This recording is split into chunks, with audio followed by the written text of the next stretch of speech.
The trial chamber fell silent as Commander Rivik stood chained before the crystalline throne, his human body tense beneath the weight of 1,000 alien eyes. The Zinthari Queen's translucent wings caught the chamber's violet light, casting prismatic shadows across the assembled council. Rivik had survived 3 galactic wars, negotiated 17 peace treaties, and watched civilizations rise and fall. None of that prepared him for being charged with crimes against the Galactic Reproductive Ethics Accord. Commander Rivik of Earth. The Queen's voice resonated through the chamber like distant thunder. You stand accused of perpetuating a barbaric reproductive practice that violates the sanctity of 17 member species' moral frameworks. How does your species justify this violence? Rivik's jaw tightened. The chains around his wrists hummed with suppression fields, making his skin burn. Behind the Queen, holographic displays showed images pulled from Earth's databases, medical diagrams, historical records, artistic depictions. All of it, somehow, deemed evidence of humanity's savagery.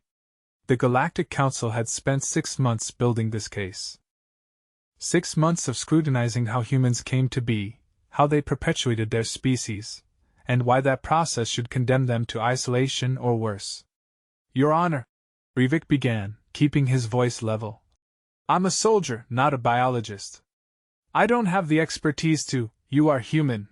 The Queen interrupted, her 4 primary eyes focusing on him with unsettling intensity. You embody the practice. You are the result of it. That makes you complicit. She gestured to the council chambers where representatives from 43 species sat in tiered rows. Most civilized species reproduce through cellular division, quantum entanglement, or crystalline propagation. Clean. Dignified. Consensual at the molecular level. Her wings flared wider. Your species inflicts physical trauma on one gender to achieve reproduction. Explain. The chamber erupted with chittering, humming, and clicking, the varied sounds of alien agreement. Rivik scanned the crowd, searching for allies. He found none. Even the Korthan delegation, usually sympathetic to human causes, avoided his gaze. Ambassador Chen sat in the observer section, her face pale, hands clasped so tightly her knuckles had gone white. She'd warned him this was coming. 3 months ago, a Zinthari medical officer had reviewed human reproduction protocols for a joint colony project. The officer's report had sparked outrage that rippled through the entire Galactic Assembly. It's biology, Rivik said finally. It's not something we chose. It's how we evolved. Evolution is not an excuse for barbarism, the Queen replied coldly. The Dragnari evolved as predators who consumed their young. They changed. They adapted. They chose civilization over instinct. She leaned forward on her throne. Can humanity say the same? Before Rivik could answer, a small figure pushed through the crowd near the observer section. A human child, no more than 7 years old, with dark curls and eyes still wide with the wonder that Earth's children carried before the galaxy taught them to be afraid. Rivik's heart stopped. Maya. Ambassador Chen's daughter. What was she doing here? The child wasn't supposed to be anywhere near the trial chamber. Security protocols explicitly forbade it. Maya ducked under a guard's grasping appendage and ran toward the throne platform, her small shoes slapping against the crystal floor. The entire chamber froze. The Queen's wings snapped shut, her lesser eyes swiveling to track the child's movement. Royal guards materialized from alcoves Rivik hadn't even known existed, their weapons humming to life. Halt! The Queen's command shook the chamber. Maya stopped 3 meters from the throne, breathing hard, her small chest heaving. She looked up at the Queen without fear, and Rivik felt his blood turn to ice. Children shouldn't be here. Children definitely shouldn't be approaching a Zinthari Queen who was in the middle of passing judgment on their entire species. You don't understand, Maya said, her voice clear despite her breathlessness. You're asking the wrong questions. The Queen stared at the child, and for a moment Rivik saw something flicker across that alien face, confusion, perhaps, or curiosity. The guards held their positions, waiting for orders, their weapons trained on a 7-year-old girl whose greatest crime was interrupting a trial. "Remove the child," the Queen said finally, her voice quieter now, almost uncertain. "Wait," Maya said, and somehow that single word carried enough weight to pause the advancing guards. "My mom said you're asking how we reproduce? But that's not the real question." She looked back at Rivik, then at the assembled council, then back to the Queen. "The real question is why. Why do humans do it if it's so hard? If it hurts? If it's dangerous?" The Queen's wings began to unfold again, slowly, almost cautiously. "You are a juvenile. You cannot possibly understand the complexities of— I asked my mom," Maya interrupted, and Rivik wanted to scream at her to stop talking, to run, to get somewhere safe before her words condemned them all. "I asked her why she had me if it was going to hurt her. If it was dangerous. If it might kill her." The chamber had gone so silent that Rivik could hear his own heartbeat thundering in his ears. Maya looked directly at the Queen. "She said it was worth it." The trial chamber erupted into chaos. Council members surged to their feet, shouting in 43 different languages. The Queen raised one crystalline hand, and silence crashed down like a physical force. Her eyes, all 6 of them, were locked on the small human child standing alone before the throne. "What did you say?" the Queen asked, and her voice carried something Rivik had never heard from a Zinthari before. "Uncertainty. Genuine, profound uncertainty." Maya stood straighter, somehow looking both impossibly small and utterly unafraid. "My mom said I was worth it. She said humans choose to reproduce even though it's hard because what comes after is worth everything." The Queen descended from her throne. She moved with liquid grace, her crystalline form reflecting the chamber lights into rainbow patterns on the walls. She stopped directly in front of Maya, towering over the child, and Rivik strained against his chains, knowing he couldn't reach her in time if the Queen decided the child had gone too far. "Humans really do that to reproduce?" the Queen asked quietly, her voice pitched only for Maya now, though the chamber's acoustics carried every word. "They endure pain, risk death, alter their bodies permanently, all by choice?" "Yes," Maya said simply. The Queen was silent for a long moment. Then, she straightened, turned to face the council, and spread her wings to their full magnificent span. "I end this trial," she declared. The chamber erupted again, but the Queen's voice cut through the chaos like a blade. "This council has made an error in judgment. We have examined the mechanism of human reproduction and called it barbarism. We have looked at pain and called it violence. We have seen risk and called it savagery." Her eyes swept across the assembled species. "We failed to see the choice. The sacrifice. The love." She turned back to Maya, and Rivik saw something impossible in those alien eyes: respect. "A species that chooses to endure hardship for the sake of future generations is not barbaric. It is noble. It is brave." The Queen looked at Rivik. "Release him." The chains fell away from Rivik's wrists. He stumbled forward, caught himself, and immediately moved to Maya's side. He wanted to grab her, pull her away from the Queen, shield her from whatever came next. But Maya simply looked up at him and smiled. The Queen addressed the council one final time. "Let this be recorded. Humanity is not on trial for how it reproduces. Humanity is to be honored for why it chooses to reproduce. For the sacrifice parents make. For the love that drives them to endure what we, in our comfortable evolutionary paths, cannot comprehend." She paused. "This trial is concluded. The charges are dismissed. And humanity's petition for full council membership is hereby approved." The chamber fell into stunned silence. Then, slowly, species by species, the council members began to rise. Not in protest, but in acknowledgement. The Korthan delegation was first, their deep humming reverberating through the chamber. Then, the Delphins, their crystalline voices joining the chorus. One by one, 43 species stood and offered the formal gesture of acceptance, each in their own way. Ambassador Chen finally moved, rushing forward to sweep Maya into her arms. She was crying, Rivik realized, tears streaming down her face as she held her daughter. Maya hugged her back, and Rivik heard the child whisper, "See, Mom? I told you they'd understand if someone explained it right." The Queen returned to her throne, settling onto it with a grace that seemed somehow warmer than before. "Commander Rivik," she said, and he snapped to attention out of pure instinct. "When you return to Earth, tell your people this.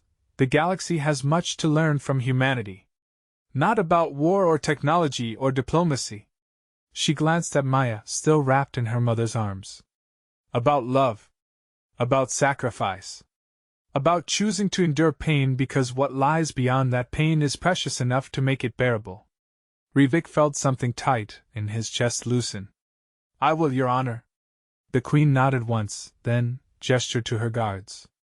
"Escort our honored guests to the diplomatic quarters. And someone find out how a human child managed to breach 3 security checkpoints and a quantum lock to reach this chamber." She paused, and Rivik could have sworn he saw amusement flicker across her crystalline features. "Actually, never mind. I suspect the answer would only make us look more incompetent." As Rivik walked out of the trial chamber with Ambassador Chen and Maya, he glanced back once. The Queen sat on her throne, surrounded by her council, and for the first time in 6 months, Rivik felt like humanity had a real place in the galaxy. Not because they'd argued their way into it or fought for it or negotiated for it, but because a 7-year-old girl had walked into the center of power and spoken a truth so simple and profound that it changed everything. The quantum barrier sealed behind them, cutting off the view of the council chamber. Ambassador Chen finally set Maya down, and the girl immediately grabbed Rivik's hand. "Did I do good?" she asked, looking up at him with those wide, wondering eyes. Rivik knelt down so he was at her level. "Maya, you just saved our entire species from isolation. You did more than good. You were perfect." Maya beamed at him, then frowned slightly. "But I still don't really understand why it has to hurt." Mom tried to explain, but it seems like there should be an easier way. Ambassador Chen laughed, a sound somewhere between relief and exhaustion. "There probably should be, sweetheart. But that's biology for you. Sometimes the important things are hard. But worth it?" Maya asked. Her mother knelt beside Rivik and pulled Maya close. "Always worth it." They walked through the crystalline corridors of the Zintari Palace, past guards who now nodded respectfully instead of watching with suspicion, past council members who stepped aside and offered gestures of acknowledgement. News of the trial's conclusion was already spreading through the station, Rivik could tell. The atmosphere had changed. Humanity had been judged and found not guilty, more than that, found worthy. The diplomatic quarters were a suite of rooms designed to accommodate human physiology, with real gravity instead of artificial fields, with air that smelled like Earth instead of the recycled sterility of most galactic facilities. Ambassador Chen collapsed into a chair the moment they were inside, her hands shaking with delayed reaction. "I'm sorry," Maya said quietly, and for the first time she looked uncertain. "I wasn't supposed to go there. But I heard you and Director Takashi talking this morning, Mom. You said Commander Rivik was going to be sentenced. You said the Queen was going to vote for isolation." "I had to do something." "How did you even get into the chamber?" Ambassador Chen asked, though her voice held no anger, only exhausted curiosity. Maya pulled a small data chip from her pocket. "Billy's dad works in security. Billy owed me a favor because I helped him with his math homework. He got me temporary clearance credentials and a map of the maintenance corridors." She looked at her mother with perfect innocence. "I didn't break any rules. I had clearance." Rivik couldn't help it, he laughed.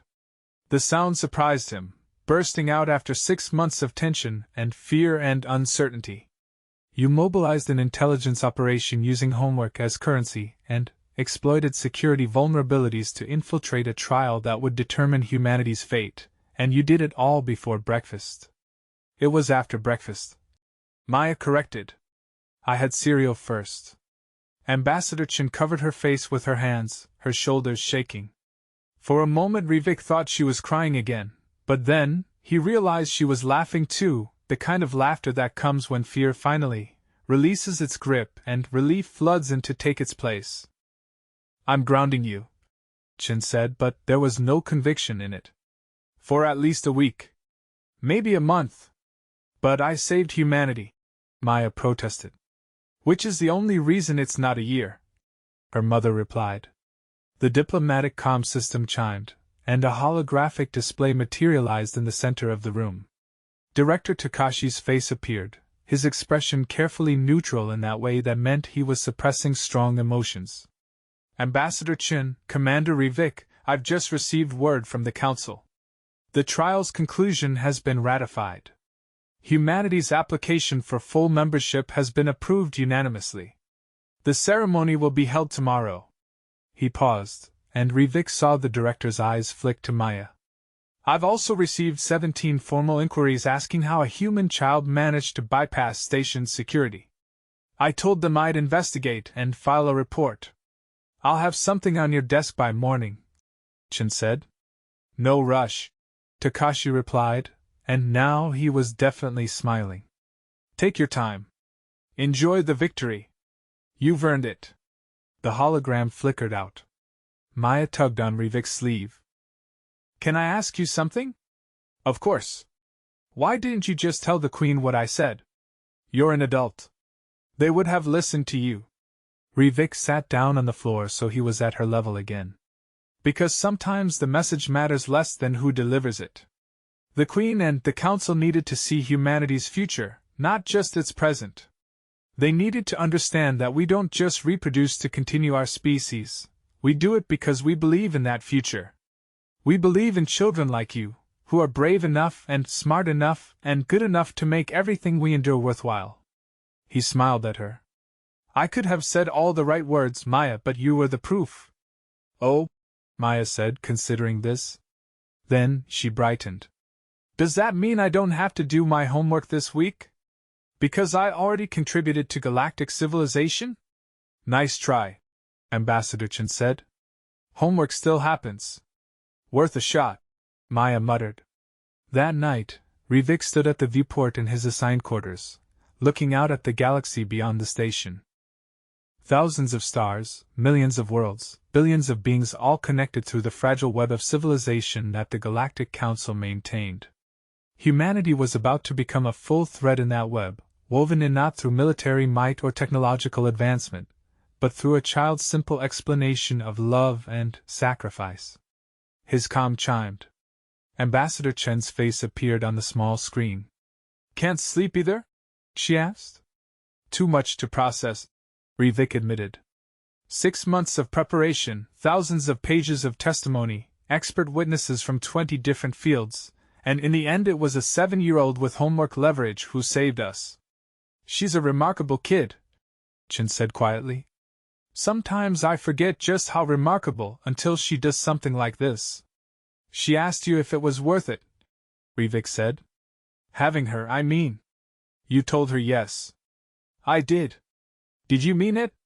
Or did you just tell her what she needed to hear?" Ambassador Chen was quiet for a long moment, and Rivik worried he'd overstepped. Then she spoke, and her voice was soft but absolutely certain. "Commander, I have represented humanity in 14 first contact situations. I've negotiated 7 trade agreements and prevented 3 wars. I've dedicated my entire adult life to securing our place in the galaxy." She paused. "And all of that, everything I've accomplished, matters less to me than the fact that one morning Maya woke up, saw something wrong, and decided to fix it. That she has the courage to walk into a room full of beings who could destroy her and speak truth without fear." Another pause. "So yes, I meant it. She was worth it. She will always be worth it." Rivik nodded, though she couldn't see him through the audio-only channel. "Thank you for everything. But especially for raising someone who could save us all." "I'll pass that along," Chen said with a hint of warmth in her voice. "She'll probably use it to negotiate a later bedtime." After the call ended, Rivik remained at the viewport for hours, watching the stars and thinking about the day's events. Thinking about evolution and choice and sacrifice. thinking about how humanity had been judged not for what they were but for why they chose to be. Thinking about a child who understood love better than an entire galactic council. The next morning, the ceremony was brief and formal. The Queen administered the oaths, the council members offered their traditional welcomes, and humanity officially became the 44th member species of the Galactic Assembly. Rivik stood in full dress uniform, representing Earth's military forces, while Ambassador Chen represented the diplomatic corps. Maya stood with them, wearing a dress that her mother had clearly forced her into, looking simultaneously proud and uncomfortable. When the ceremony concluded, the Queen approached them privately. "The child," she said, looking at Maya. "She will have a place at this council when she comes of age, if she wishes it. That is my personal decree." Maya looked up at the towering alien queen and said, with perfect seriousness, "Can I bring my friends?" The queen's wings rippled in what might have been laughter. "If they are as brave and wise as you, then yes. The galaxy could use more humans like you, young one." As they left the ceremony hall, Rivik felt the weight of 6 months lift completely from his shoulders. Humanity had its place in the stars now. Not as warriors or merchants or diplomats, but as people who understood that the hardest choices were often the most important ones. Who knew that pain endured for love was not barbarism but the highest form of civilization. They boarded the shuttle that would take them to the transport ship bound for Earth. Maya pressed her face against the viewport, watching the Zintari station recede into the distance. "Commander Rivik?" she asked without looking away from the stars. "Yes? Do you think other species will start to understand us better now? Now that they know why we do what we do?" Rivik looked at Ambassador Chen, who smiled and nodded. "I think so, Maya. I think you help them see that humanity isn't defined by our biology, or our history, or even our choices. We're defined by why we make those choices. By what we're willing to endure for the people we love. For the future we believe in." "Good," Maya said, and finally turned away from the viewport. "Because I have so many questions about how other species reproduce, and if they don't understand us, they're definitely not going to want to explain their stuff."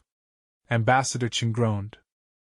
"Maya, please tell me you're not planning to interrogate the entire Galactic Council about reproduction." "Not the entire council," Maya said reasonably.